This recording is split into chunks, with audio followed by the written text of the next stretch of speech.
to the Starry-eyed podcast. My name is Brendan. And I'm Jen. On this show, we chat about all things Williams syndrome. The ups and downs and what it's like living with. And being a parent to someone with Williams syndrome. We're excited to share our community with you. Thanks for being here.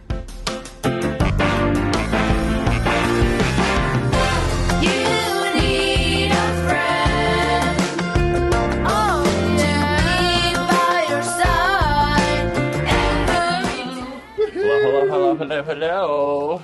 Oh. That is. Should we ask what your favorite Easter candy is? Ooh. I know it's not you about. You can find another reason to hate me. Don't you dare say Cadbury eggs. Dare. Reese's eggs. Reese's Reese's eggs. Reese's eggs all day, yeah. every day. Yeah. Yep. Quality. I certainly not a Peep. I am not a Peep guy. I have a favorite Easter candy. You know what it is? It's the spicy gumdrops, like the spicy. Okay. Yeah. All right. And I get that this is like the only time of year I get them. That's probably it. What about you? None of us are voting for a jelly bean. My favorite is I like robin eggs. Those are my favorite. Oh yeah. Okay. Especially if the candy coating is like malted. Yes. Yeah. The more speckly, the better. Yeah. More speckly, the better. Absolutely right. Yeah, it's quality. Dangerous though. It can be hopefully dangerous. everybody is going to enjoy a great weekend. We're filming this right before Easter, so this will come out after Easter. So I hope you enjoyed a great weekend. That's what else. A great Easter and all that good stuff. We had a nice little cute mom and son, Stella and Clayton Beard. Is that right? Clayton Carroll and Stella Beard. Yeah. Okay. That's great. Mom and son dynamic duo. Knocked it out of the park for sure. Yeah. They Stella was recommended by Sindra Cole, friend of the pod. And from a board member, specifically because of their experience with guardianship and transitioning into adulthood out of high school, and fascinating stuff. It was really great to listen to. You guys talked about all sorts of things. This conversation was really, really fun and I mean, for me, it just sparked. I've known about, like what transition kind of is, but I don't really know a ton about it. I loved what Stella said, which was like, we're all transitioning, right? We all go through these different seasons in life. And that's what you should think of when you think of your child's transitioning out of school and into adulthood. She brought up the guardianship piece, which was fascinating. Her specific scenario, she actually got guardianship of Clayton after he was an adult, but then decided had a change of heart, felt like he was capable of managing his own independence, so to speak. And so they had that reversed. That was an interesting process to learn about. And it just sparked a lot of thought in me, like that there's all these folks with disabilities, not just Williams syndrome, out there living these, different lives and different, elements of what we call typical transition. And so it's a lot of food for thought for me. I'm sweaty and scared about it. You guys can't see it if you can't see it because you're listening to this, but I'm putting my hands under my elbows. Yeah, superstar Molly Shannon, right? Like great. That's how I feel. Special appearance by Brendan's mom. Woohoo! Oh, yay! So I can't even believe that you were a bad, maybe not bad, naughty, unstable. I don't know what the word is, but I was like, I feel like you've always been so Brendan was a ruffian. He was a hoodlum. Yeah. Well, he was a rock and roller. I was a rock and roller. That makes sense. Rock and roller. Yeah. It was a great podcast. I think everybody take a listen. We're excited to introduce you to these two if you don't know them already, and enjoy. All right. Take care, everybody. Yeah.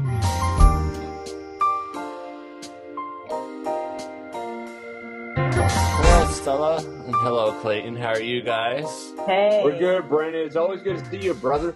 Yeah, oh, it's good to see you too, guys. So for those who don't know who you guys are, why don't you take a second and introduce yourself and let everybody know what you're all about. All right. You wanted to go first, Clayton? Sure. Well, hello, everyone. My name is Clayton, and this is my mom, Stella, and we're so honored to be here with y'all today. This year has been great, and we're just looking forward to just seeing you guys, and yeah, Being a part of the podcast today. being a part of the broadcast. So I hope you guys enjoy the podcast. That's exciting. So tell us, Clayton, how old, if you want to share, how old you are and where you live.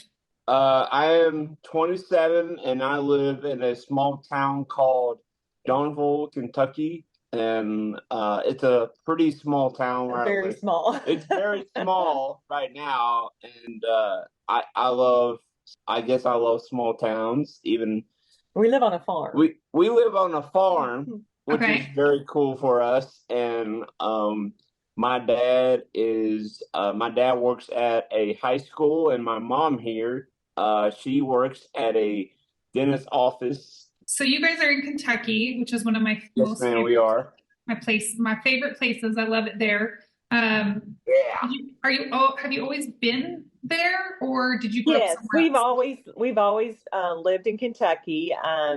Clayton was actually born in Lexington, and I Okay. lived there for 25 years. And then I met my husband. We've been married for 11 years, and he lived in the country. And so we literally are Green Acres. The city girl moved to the country, Yeah. and Clayton ended up graduating high school here in Casey County, which is where my husband is actually. He's the principal at the technical school here in town. And so a lot of Clayton's story actually ties in to the high school and what he has done since graduation. And so we can talk about that too. Yeah. If you could like maybe just take us like real fast forward to that point, like how old were you, Clayton, when you were diagnosed with Williams syndrome? And just tell us like about your journey, like growing up and in school and Yeah, Clayton was 9 months old when he was diagnosed with Williams syndrome. And so he actually had pneumonia in both of his lungs.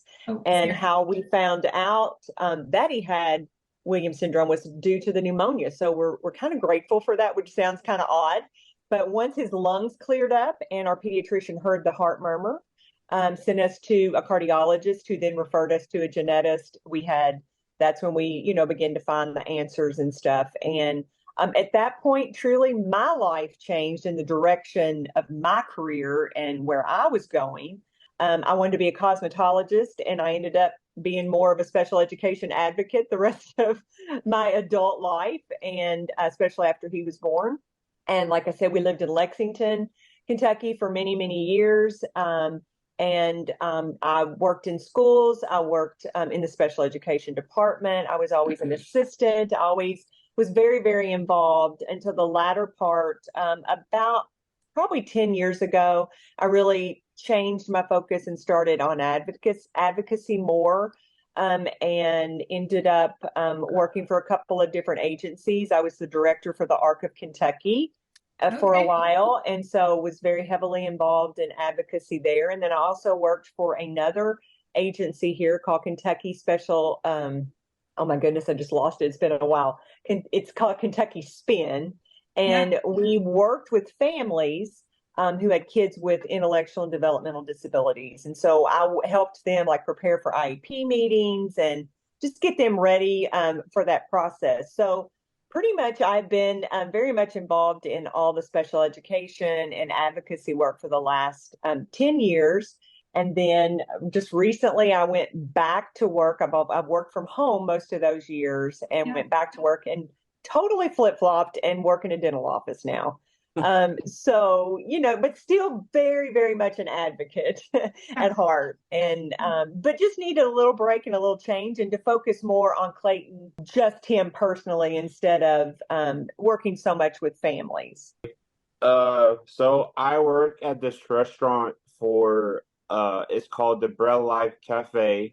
I've been at the restaurant for about 9 years. 9 years already. It's just been a I love my job there because all of the workers that I work with are very nice to me, and I pay You get your paychecks. I get my paychecks every day when I work, and usually when I go to the Red Life, I wash the dishes, and Clayton has a lot of responsibilities around the farm too. I do, He yeah. takes care of all of our Assume so, chickens. yes. He takes care of the chickens. He's very, very involved with his work around the farm too. I So, am, yes, I am. a quick little thing about the job situation. This kind of is a little bit of advocacy stuff that I really struggled with because as an advocate for an adult with a disability, we have our vision of what we think their life should look like. Yeah. And I was really, because I didn't want to stereotype a job for someone with a disability. And a lot of times we think, oh, well, they can work in a restaurant or they can, do this or that. And I was not the one that wanted that. I wanted Clayton to do something totally different. But I had to put my feelings aside and know that he truly enjoys what he does there and not try to make him into something that he truly didn't want to be, even though I had different visions and things for him. But he loves his job there. I do. And when we first started, we had support staff that would go with him and help him, stay there with him, that we paid through a Medicaid waiver through Kentucky. And that lasted maybe 6 or 7 months, and he's not needed anyone since. So he's totally independent there. He does, he does everything, and his job duties have expanded some since he's been there. So we really, we're pleased with where he is with that. And he works about, I don't know, maybe 15, 16 hours a week. I do. And that's perfect for him. And he's very content with that. I love the idea of people with disabilities working. It was such an important part of my personal journey was working and the fulfillment and the pride that came with that. But I think that it's just the disability community is an untapped resource for so many employers. And coming from a restaurant lens, so many restaurants struggle with staffing and employee turnover. And Clayton is a great example that if you can hire an individual who comes in every day, they love doing their job, they love being there. He's been there for 9 years, right? Imagine. Correct. Totally agree. I think so. So I was saying the restaurant, right, is a great example because I'm similar to you, Stella, in the fact that so I said my daughter's name is Stella, so now it's going to get confusing because we're talking about two Stellas. But my daughter, Stella, I have these goals and aspirations for her to have a job. And I would love for her to work in a restaurant. I think it's a fantastic job. I think there's value, right? Giving value back to the employers. If you can have an employee that, is happy to come to work, that comes to work on time, that takes the hours that you give for them, that doesn't complain and stays there for 9 years. Clayton, you are a blessing to your employer. So I hope you know that as much as they Thank give you very much. them so much more. I really think he might be, and I don't know this for a fact, but I believe he's one of their longest working employees. I would not be surprised. We should confirm that. Can we? We'll tag. Yeah, I'll see if I can figure that out. But I know he's, as far as that I know that I've seen the turnover. He's one of the same faces that's been there for a very, very long time. Yeah, my mom here has been supportive to me for a long time, and she really has. And I hope so.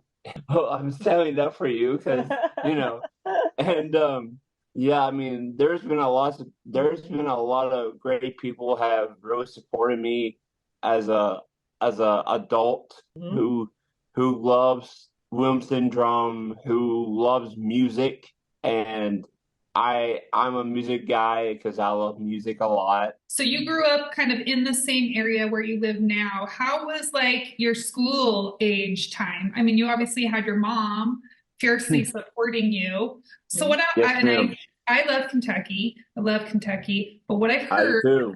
what I've heard, maybe this is true or not, you can confirm, is that it's not super disability friendly. So did you have a lot of advocacy to do for Clayton, or like how did that journey look? I'm just curious. Sure. Yeah.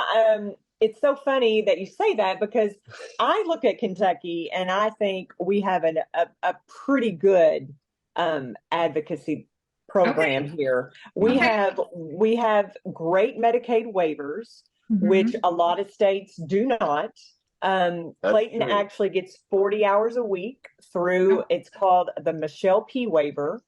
So that allows us to hire different folks.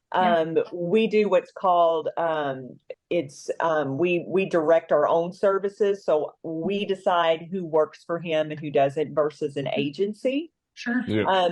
So it's called participant directed. So that's what we do. We direct his options for him, and we decide how we want to use those hours. And actually, I don't know if you're familiar with the ABLE account. It was a federally funded. I have an ABLE account. Yeah, cool. Yeah. Well, in Kentucky, ours is called Stable Kentucky, and it's through our Treasury Department. And so Clayton, actually, you can even look it up online and probably still find it, but he was the spokesperson for Stable Kentucky. And so when ABLE came down federally and then it went down to the states, and states then made a decision how they wanted to, utilize that, and Stable Kentucky was established. Clayton was the first one really to be on that and get it going. He was presented, the governor was there, and it was a really big deal in Kentucky. And so he was kind of that representative. So he's come along with me and through all the advocacy pieces too. It just seems like every time we were doing something, in the state that involved anything with disability related, he was with me through it. He also spoke at a lot of transition fairs that all the high schools had every year. He was a keynote speaker and would get paid to do that. Yes. So we kind of came up with a little thing called Clayton Carroll Speaks. We really promoted his, because like you say, I really wanted him involved doing other things that he could get paid for, his strengths and gifts. Yes. And so, of course, we know young adults with Williams syndrome love to speak and talk. Yes. And so we went with that. He was able to get out to different high schools and go talk to kids with disabilities on exiting high school and what it can look like and the avenues they could go down. And so we did that transition fair circuit probably 3 years. We were out there, really, and we have taken a break now from it. COVID hit. Yeah. And it changed a lot of things for everybody, as we know. And so he did a lot of Zoom transition fairs that first year. And then we kind of backed off a little bit. But we really focused on that. And he made some money doing it. It was really great because schools have funding. Yes. And they, loved the fact that here was this young man with a disability who also sang the national anthem. And so he would sing the national anthem at these events, and then he would be the keynote speaker. And I also did a presentation with him. We kind of did a tag team thing, didn't we, Clay? We sure did, Mom. It was really neat. Clayton, do you like to sing the Star-Spangled Banner? Is that like a thing for you?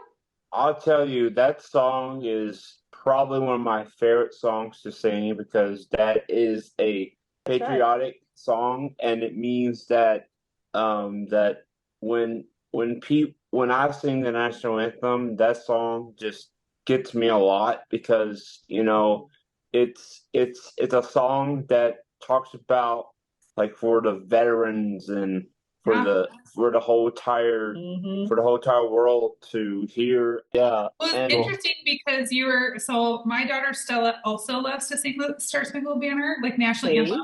And she's 13, so she's a little bit younger than you, but she sings at all these different kind of places. And I was like thinking, I wonder if I could make this a job for her. Like, is this absolutely growing? Like, she could go to funerals and sing it for veterans. She could go to the any of the advocacy events, and everybody most of the time when you go to these events, it's a recording of it. And so anytime I hear a recording somewhere of someone singing it, I always leave a card and say, hey, if you ever want a live, vocalist to do this, my son would love to do that. When I first started being a keynote speaker, I was really excited about it because I wanted to tell the high schoolers and the principals and the staff, never give up.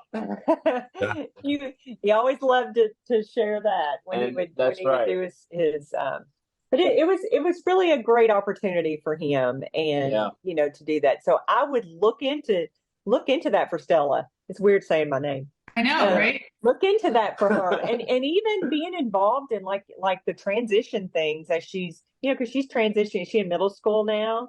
Oh yeah, and so I know this is like a topic. This is like the main topic that we want to talk about. I am just like dipping the toe in, and I cannot even believe it starts at. I know, yeah, it's crazy. That's when it's required by law. That's required by law. So it is, but it's really, I think it should be earlier. But I'm grateful that at least it's there. Okay. We missed How it. does transition look? I mean, so again, I don't know really anything about it, so I'm just asking blindly. I mean, are you on the other side of it now at 27, or is it still kind of happening? Tell me, I know it starts now, but then how long does it last? How long? Well, it can last, he can stay with vocational rehabilitation from now on. Okay. And it's is that what you're talking about? Like the services and things like that? Yeah, I just don't know anything. In my mind, I think of transition and I think, okay, that is, setting Stella up for what's next. And then in my mind, I'm like, she's going to college. So, that's what my plan is for her. But then I'm like, isn't it then you go to college, then you go and get a job. And then I didn't know that it was a whole thing. Here's the way I always looked at transition, the definition. It simply means moving from one place to another. Okay. So we're all in transition all the time. Right. So transition doesn't stop when they turn 18. Transition doesn't stop when I'm 57. I'm still transitioning. I'm still moving from one place to the other. I just started a new job. So you have to look at it that way. It's not, it never is going to end. You're always planning for the next transition. We are planning right now on building Clayton a home. That's going to be a transition in his life. So it just looks different depending on the stage that you're in your life. Your transition right now is educational. We're beyond that. We're not in the educational phase anymore. We're in the life living stage now. Yeah. So it really just depends. So to me, it never ends. And it really never started. It always just was. It always was. But there's an educational transition that is very definite on a time frame. And like for Clayton, he was able to stay in school until he was 21.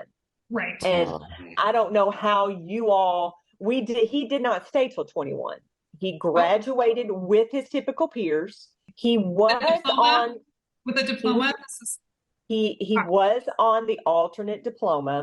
Okay, but you still got a diploma. Good. He got a diploma. That's another thing that we fought really hard and advocated for in Kentucky. It used to be called a certificate of completion is what it was here. That is like we are living that life right now. And I'm like, no. So what happened in Kentucky is we did have the verbiage changed. It is considered an alternate diploma, and the standards changed. So the standards were brought up higher, and in order for that diploma, it's even better than it was when he exited high school. And I sat on a couple of advisory boards and really fought hard for that even after he was out of high school. So it wasn't even going to affect him anymore, but I wanted it to continue, on with other young adults. And so it is called an alternate diploma. However, he did not have the same requirements as someone on a typical diploma track Right. had to have. So, Brendan, did you like when you graduated high school? What was that like for you? Like, I realize we never have talked about you. Like, how did you graduate with like a typical diploma? Did you graduate with something like a certificate? My mom is gonna come in for a sec because it was weird. Like I dropped out and I went out of state to a post-secondary school for kids with. Oh, I went to BHMA for a year and a half, and then came back, and then I got my diploma, and then they were pretty much done with me. Hi, everybody. I'll make this quick. hi. So, Brendan's junior year was a really tough year for him. yeah. He got bullied a lot, and his schoolwork was really suffering. Like his reading level went down. There were a whole bunch of things that they were not sending home papers. I mean, this came out afterwards, but they were Yeah. kind of concealing it. But the bullying was the worst. It was really severe, and they weren't dealing with it properly. And Yeah. I said, well, we'd like you to send Brendan to another school, BHMA, which is where all his friends were, his musical friends that he had met at Belvoir Camp. And Yeah. we had gone up to visit them. And I remember in the car bringing Brendan home, and he was in tears. And I said, I'm sorry. He did not want to leave. It was like he said, Mom, they're my people. That's where I Yeah. want to be. But Yeah. the school's position, the planning and the team was like, well, that's not the least restrictive, environment. And we're like, well, yeah, for him it is, because it's pretty restrictive when you have kids in your class threatening you. So You graduated, Brendan, at 18? you were 19. I was 19. 19? Okay, and then you were done. You Pretty much. okay? Yeah. Well, no, That was actually, Clayton. no. There's no DDS services that Brendan was eligible for, but Right. voc rehab. So we got our state senator involved to advocate for Brendan to go to a 3-year program at a local guild music school called Neighborhood Music School, which is Yeah. so he had a very full program there, a certificate program, Yeah. and that was 3 years, and that was his voc training. So That's that. awesome. Look at you Yeah. now. Look at you now. That's right. Okay. Right. Nice to see you all. I Nice can't to wait see to watch the episode. Yeah.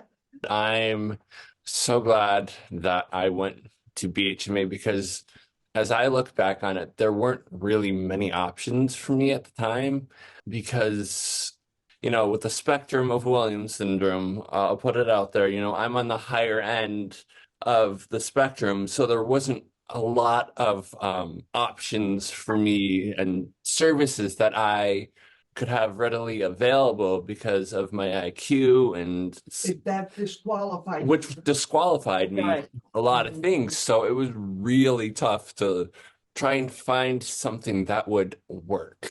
Wow. So you guys have kind of had two very different paths. That's the other thing I'm Right. learning about transition is Yeah. it is really unique Yeah. to the individual. Yes. Right. And it should be individually based. Yeah. That's what we fight for. That's what we advocate for. Yeah. So, now, and you're right, Stella, I think what you said before makes sense, which then makes me annoyed that we even call it transition plan because it's like we're our whole life we're transitioning. Why do we have to have a special term, when Exactly. it applies to disability? Because it's just, it's like life. And I don't want to bash schools because, I was in school. That was my career for many, many years. But when Clayton exited, he did walk with his typical peers. We graduated. We went through the whole graduation ceremony. His grandfather actually was the speaker for his graduation. He sang the national anthem at his graduation. Oh, the whole thing. Okay. And he went back the following year. He went back 1 year, and he could have went until he was 21. Right. He could have. But it's like you were saying, Brendan, there wasn't really a whole lot left for him to do there at school.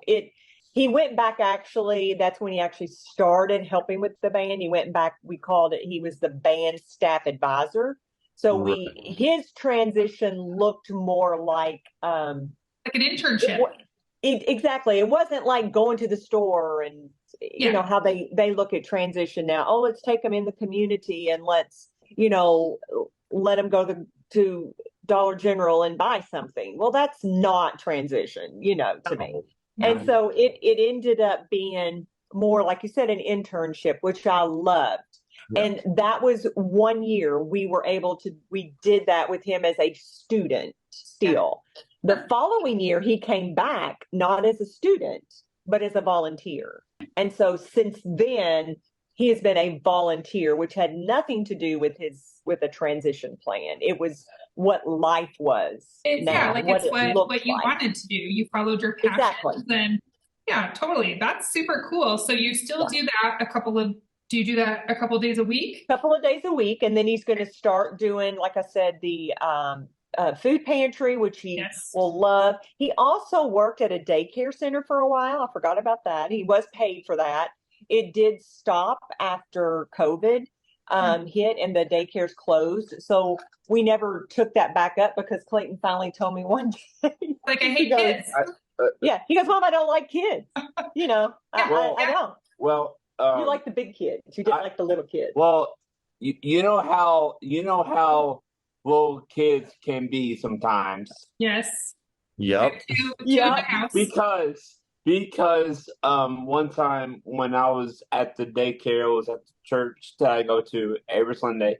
So all of these little kids were they were on me. Like they were on my back, they were on my legs, and they loved him. He just didn't love them. And I'll tell you what, it wasn't the best for me. So when COVID started, you just didn't go back. I didn't go back because the COVID was really terrible. Yeah. And it was just perfect timing that little job kind of ended. Yeah. It was just when I was in high school, I didn't like school that much at all. Okay. Because school was very hard for me. And when I was in high school, I got bullied. Not like when Brandon, not like when he was in high school, and one of the things that helped Clayton not to be bullied as much is his stepfather was an assistant principal at the time at his high school. Yeah. So therefore, and he handled all the discipline. And there so you go. Kids knew they better not mess with Clayton, so that was a big help for him. And it was, Brendan, I'm sorry you didn't have that. And because the little bit that it affected Clayton, I can't imagine how that affected you, but it sounds like what your mom did and what you did, it ended up working out perfect for you too. And like in high school too, I mean, some people at the high school that I go to, like the one that I go to at the Casey County School, is that high school students, they always get into fights. Yes. Yeah. No, I witnessed a fight or two at my high school. Yeah. I don't know how much time we have, but I do want to talk just a little bit about the whole guardianship thing, because I think that is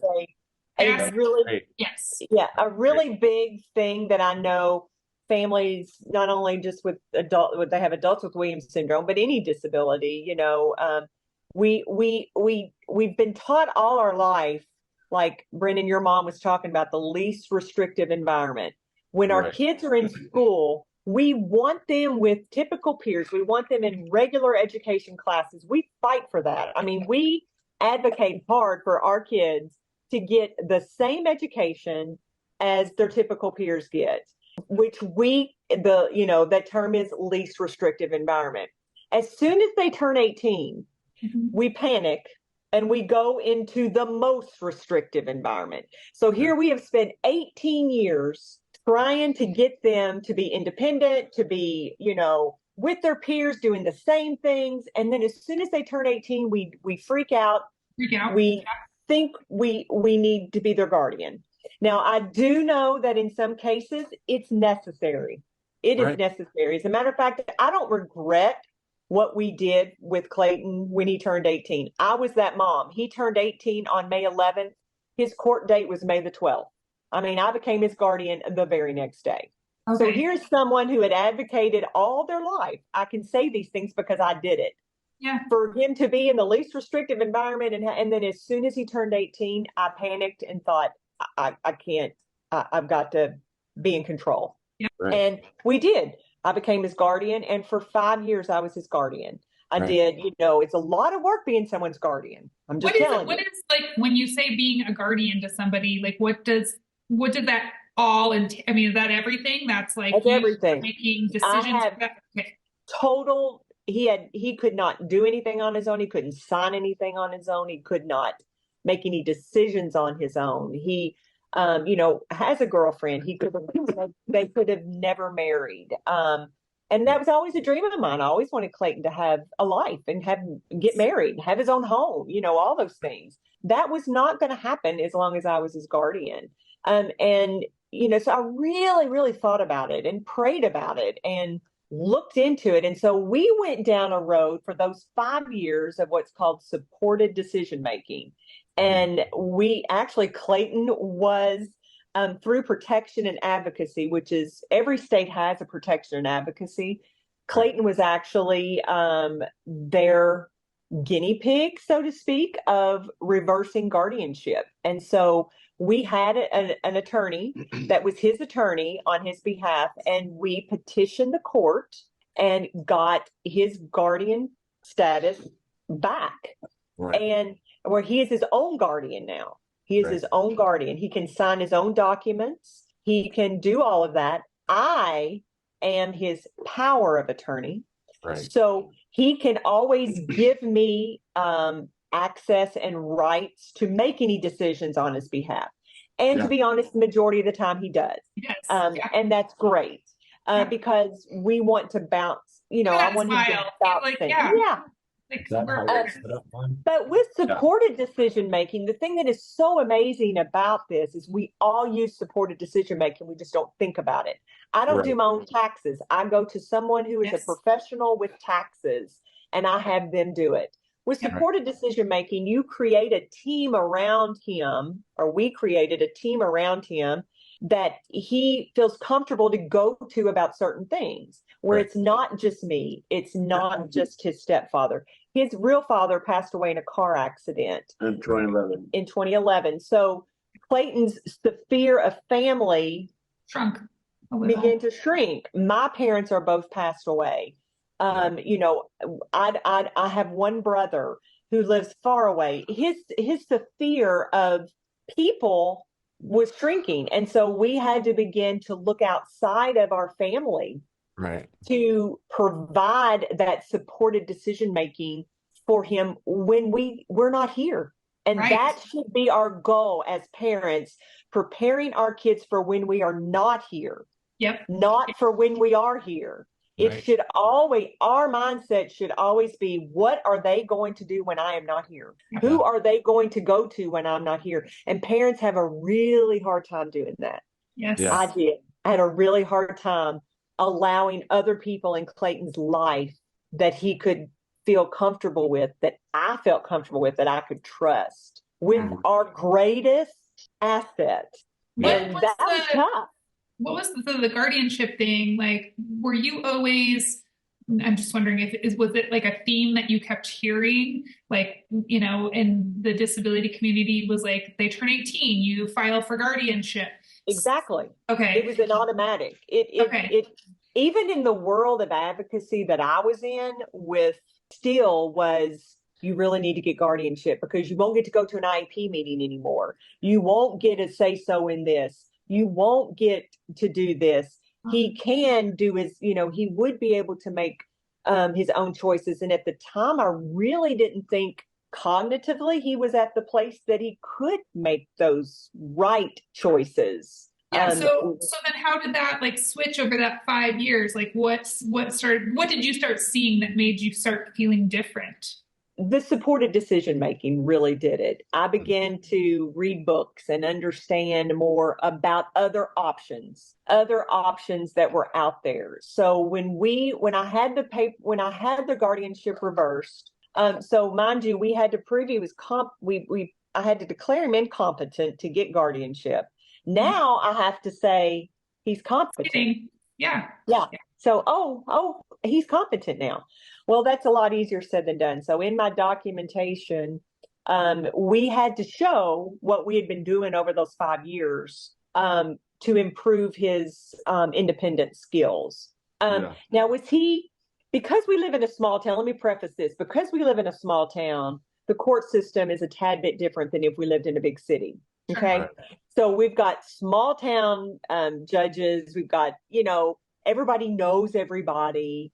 So everyone knew Clayton. And when, even the court system when we went. So we had an advantage of having it reversed quicker than if we lived in, say, Lexington or Louisville, which is our two biggest cities in Kentucky.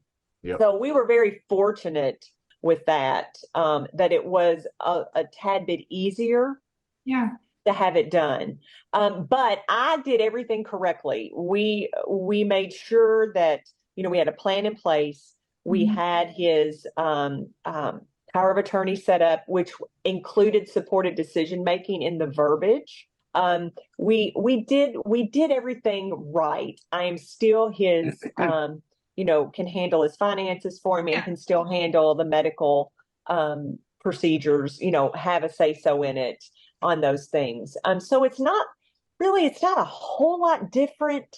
Right. It's not a whole lot different, except it gives him his rights back. Yes. Yeah. Right. He has his rights. He can get married if he wants to. Is that a goal of yours? Like, you want to get married? He already voted, so that wasn't was never that never got taken away from him. Well, I mean, I don't know if I do, because if I do, then I have to move where my girlfriend lives. Where does she live? She lives in Lakeland, Florida. Well, she lives in Treasure Island. Actually, Treasure Island. And they go back and forth. They go, he'll go there a couple of times a year. She actually just left here. And so we make sure that he flies there, she flies here. We make sure that they get to see each other as much as possible. Yeah. And so that has been good. And now we're focusing on building him a home, and on our farm. Okay, he's not going to be that far away from, he'll be kind of out there, but he'll have his own space. Yeah. And that's really important for not only him, but for me too, and for my husband. And we want him to have his own home and his own things. And I live with my parents, so I get it. Exactly. You would like to have your own home? No, it's great. Things are in the works. You're not going to go too far away, because you love it when we cook, right? Yeah. Nothing like home cooking. That's right. That's right. Clayton's not going to go too far away, but nothing like home cooking. Because we're rural and we don't live in the big city, we don't have a lot of the amenities that a big city has. For example, Clayton's girlfriend lives in Florida, and she takes Uber places. She has that ability and that option. She lives, right in town. We don't have that. I am Clayton's Uber, or friends are Clayton's Uber, so that has become something that is, we've had to deal with. Clayton, do you drive at all? No, I am not a driver, but my mom drives me around if I needed to go places. Yeah. Well, I think we're almost at the end of our time anyway. I would love to hear from you, so your mom's talking about this supported decision making, right? Where you get to make some decisions on your own and she helps you. Yes. What are decisions that you like to make on your own? Do you there are things that you're like, Mom, I want to do this? Do you like to make your decisions on where you like to go or what you're going to eat or? Yeah. Well, maybe the question is what things do you not like? You're like, Mom, you've got to handle this because it's too much for me. The one thing that I struggle with a lot is just my dad gives me the hardest time sometimes, and I know how dads are. And my dad probably gets me the hardest time ever because because he does, and Let me tell you what he does. He believes that Clayton can do anything he sets his mind to. Yep. And so therefore what it's really is a little bit of tough love. And so where moms are a little more, we're a little softer. Dads are a little more, I know you can do it, son. I know you can do it. And so that's kind of where he goes, isn't it? Yeah, really. It is. I was asking Clayton, like, what decisions does he like to make on his own without your help? And what decisions does he like, Mom, you've got this? Yeah. What did you say? I missed it. I said, the one thing that I struggle with is Dad. That's one. So he wants you to handle Dad. Yes, and I do. I usually do. I usually do handle Dad. But Dad is used to, like I said, he's a principal. Yeah. So things are, in order and things are to be done this way. That's exactly right. And so making sure that Clayton gets and does his chores and does the things that he's supposed to do around the house instead of when he's here by himself, kind of like we sometimes all love to do, hang out and not do what we're supposed to be doing. Yeah. But To that. you can relate with that, can't you? I can relate. I'd much rather, I don't want to go to work every day. I'd much rather be sitting at home, watching TV all day. But we can't do that, can we? No, we can't. No. No. Adulting is hard, you guys. It's hard. It's very hard. Not as cool as you think. It is. It's very hard. And also, does your daughter love to do anything for fun? You know what she does? She's 13. So I was telling you, she loves to sing. Her favorite thing to do is sit outside and sing and swing. She just will sing and swing all day long. She loves to dance. She loves to go eat out at restaurants. Like, she's a big foodie. I do too. You do too? Okay. Yes. Yeah. She definitely does not like to do schoolwork. She's not excited about that. Not excited about chores. Yeah. She doesn't she's 13 right now. So she's at the age where she doesn't want me to tell her what to do. So she needs my help, but she doesn't want it. That makes sense. Yes, exactly. Yeah, that's it. That's exactly. And we're at 27 with that too. So it doesn't go away. I figure that's the fight of a mom. Well, That's you guys, right. we've used up all of our time. I want to make sure that we touch base on everything you wanted to talk about. Clayton, is there anything you want to share with your friends or the Williams syndrome community or people to know about Williams syndrome? Scoot back a little bit. Of course. There we go. For those who don't know what Williams syndrome is, y'all can find it on the actually, you can look up on Google and look up the Williams Syndrome Association. There's a website on there, and there's also about the public speaking that I did over the years, and it's called Clayton Carroll Speaks. Y'all can find that on It's on Facebook. It's on Facebook too. Oh, it is? Okay. Cool. Yes. And you can also Google Clayton Carroll, and he's got a lot of different videos out there, music videos. I got a he sang the Facebook. national anthem. I got a Facebook page. We also did an employment video that's out there. We had it professionally done, and it just talks about some of Clayton's jobs that he's done. It actually shows him working at the daycare. It shows him with the band. It shows him speaking. It shows him doing different things at the Bread of Life. It shows that. He wrote a song when his dad passed away. And it was called Dear Dad. And he wrote that actually with one of his guys that was actually working with him then. It was kind of like a direct support professional that was providing services for him. That was one of the things we always try to do when we hire people. I would always hire a girl to work with him. And then I always had a young man that worked with him, and I always had someone older. So he kind of had variety of people in his life. And he wrote a song about his dad, and that's really sweet. That's out there you can Google that. It's called Dear Dad. And so yeah, he's pretty famous out there in the social media world. Famous, right? And, that's cool. Yeah. And then he and Isabel actually have a little video that kind of went viral on TikTok, thanks to Mom here. But I always filmed their meetings, like when they would meet at the airport. Oh, yeah. Yeah. And because it was always just so special just to show their excitement when they would see each other. And so there's a variety of videos like that out there of them meeting at the airport and seeing each other for the first time again. And that's kind of a little viral out there in the world. So it's very cool. Yeah. Oh, shout out to Isabel. Yeah, shout out to my girlfriend. I love you. Well, thank you too for coming on. Thank you. Thank y'all so much for having us. We have had a great time. Thank you so much.